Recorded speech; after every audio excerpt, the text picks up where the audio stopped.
వ్యతిరేక విధానాలకు వ్యతిరేకంగా మతోన్మాదానికి వ్యతిరేకంగా ప్రైవేటీకరణకు వ్యతిరేకంగా.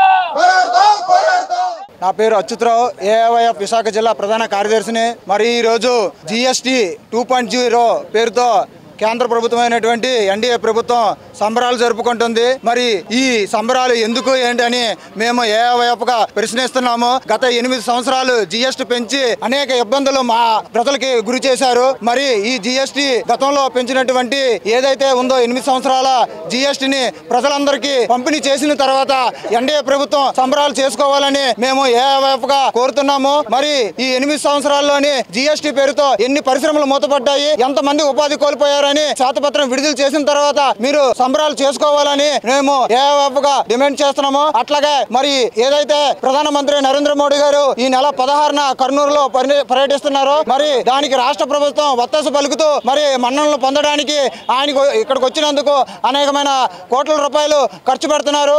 మరి ఇదే రాష్ట్ర ప్రభుత్వం PPP విధానాన్ని తీసుకొచ్చి మెడికల్ కాలేజీలని ప్రైవేటీకరణ చేస్తున్నారు. దీనిపైన మాత్రం డబ్బులు కేటాయించడానికి మాత్రం ఏమాత్రం కూడా లేదని చెప్తారు.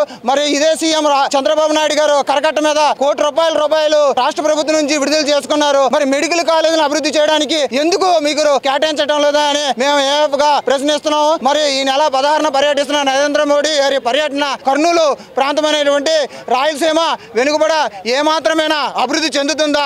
మీరు వచ్చినందుకు ఏమైనా సరే ఏపీకి నిధులు ఏమైనా కేటాయించారని ఏఐవైఎఫ్గా ప్రశ్నిస్తున్నాం. మరి ఆయన పర్యటన ఎందుకో ఏమిటో అనేది తెలియకుండా పోతుంది. ఆయన్ని మేము ఏఐవైఎఫ్గా ఈ పర్యటనను వ్యతిరేకిస్తున్నామని వ్యతిరేకిస్తూ ఈ గాంధీ GVMC విగ్రహం వద్ద నిరసన కార్యక్రమం తెలియజేస్తున్నాం.